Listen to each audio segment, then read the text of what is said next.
Fresh entrepreneurs a lot of times do not keep a track of the monthly or quarterly compliance that they need to do. And they depend entirely on their chartered accountant or their team to be able to do that at their end. Not building these compliance due dates in your trackers to see that all of it is in time may actually lead to heavy interest and penalties in the future. Thus, this video's attempt is to teach you or give you a general understanding of all the compliance that you should ensure are happening on a monthly or quarterly basis, especially under TDS and GST.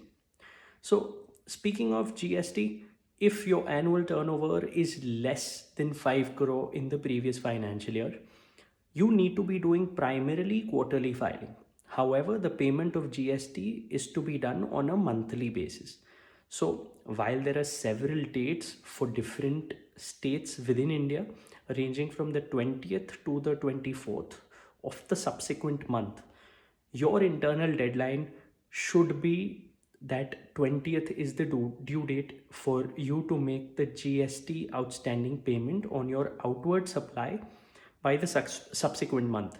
So, for example, if we're in the month of January, your GST liability should be paid latest by the 20th of February, which is filing of the GSTR 3B. The GSTR 3B is a GST return which gives your output liability set off by the input tax credit that you may have on the purchases or input services that you've taken during that month. So the net liability is calculated and filed in the GSTR 3B on a monthly basis. This has to be done by the 20th of the subsequent month. Now coming to GSTR 1, which is a return of your sales. It gives, if you do B2B sales, it gives invoice wise details of all the invoices you've issued to your customers during the month or the quarter. So if your turnover is less than 5 crores annually, you can do a quarterly filing of the GSTR1. If it is more than that, you have to do a monthly filing. Now this monthly or quarterly filing, the due date is the 11th of the subsequent month.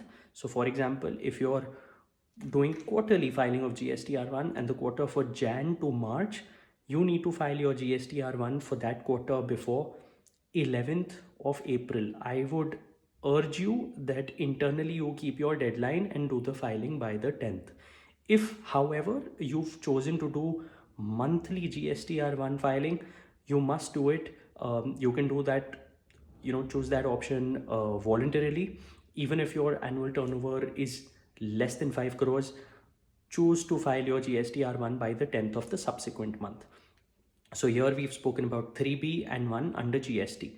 Now coming over to TDS, you need to ensure that whatever tax you've deducted in that month, for invoices received in that month or payments made in that month, that TDS challan or payment to the government has to be made by the 7th of the subsequent month.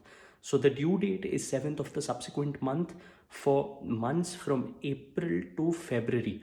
So for a payment related to April, you have to make that TDS payment through a challan online on the income tax website by the 7th of May. For payments related to May, you need to make that TDS payment by 7th of June. However, for the month of March, which is the last month of your financial year, the government gives you not just 7 days to make that payment at the end of the month, however, one entire month.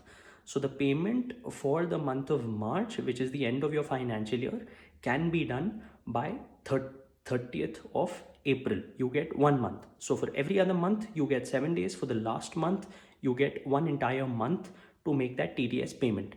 However, making the TDS payment does not mean that you've completed the compliance. There is also the bit about filing of your TDS return, because if the TDS return is not filed, the person for whom you've deducted TDS will not really see the credit on their Form 26AS. So their PAN number and all other details for the nature of payment and the amount of TDS deducted has to be mentioned and filed in the TDS return. So TDS returns are of three types that primarily apply to most businesses.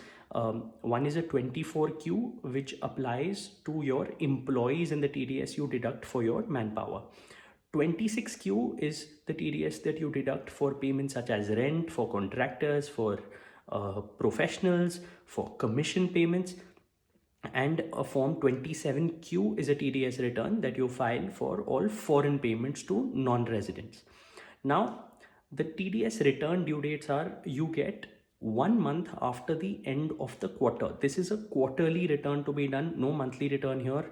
Regardless of your turnover, whatever it is, everyone has to do a monthly return. There are certain entities who might have to do something else, but we're speaking about most businesses at this point. So, your quarterly return, the amount of time you get is 1 month from the end of the quarter. So for example, your quarter of April to June, you will get time up to 31st July to file your TDS return. For the quarter from July to September, you will get time up to 31st October to file your TDS return. However, for the last quarter from Jan to March, you get 2 months to file your TDS return.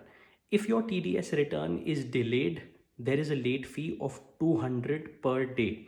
So it's a heavy penalty. Please do not delay your TDS return.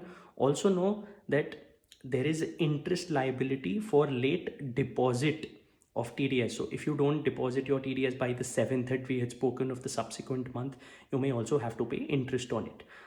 These are the basic compliances under TDS and GST that each business has to take care of on a monthly or quarterly basis. Now, your annual compliance is in the form of an income tax return filing, the due date for which will depend on whether your entity is audited or not. So normally, if your entity is audited, the due dates would be 30th September, 31st October for a bunch of different filings, but ensure that all your compliance is completed by 30th September. That's a blanket safe due date to kind of consider internally as your target. If it's not audited, you must do your filing by 31st July. If you're running a private limited company, as most startups who are seeking funding from external investors do, you will be audited regardless of your turnover threshold. For an LLP, you will be audited if your revenues exceed 40 lakh. For any other kind of entity, which is a proprietorship or an HUF or a simple partnership, not in the nature of an LLP, your audit could depend on a number of factors, but one factor to consider could be that if your turnover exceeds 1 crore or 2 crores or 50 lakh in certain cases if you're in professional service. So discuss that with your CA. But this being one, now also another annual compliance that we have is the Ministry of Corporate Affairs filing, where you need to file not just your financial statements for the financial year, but also an annual return which gives details of who are the directors through the year, what kind of board meetings, the number of board meetings that have been held, if there has been any change in the shareholders during the year. Plus, of course, there is a DIR3 directors KYC filing which has to be done annually. So this summarizes all the compliance that entrepreneurs have to take care of and build in their internal MIS as deadlines which should be met.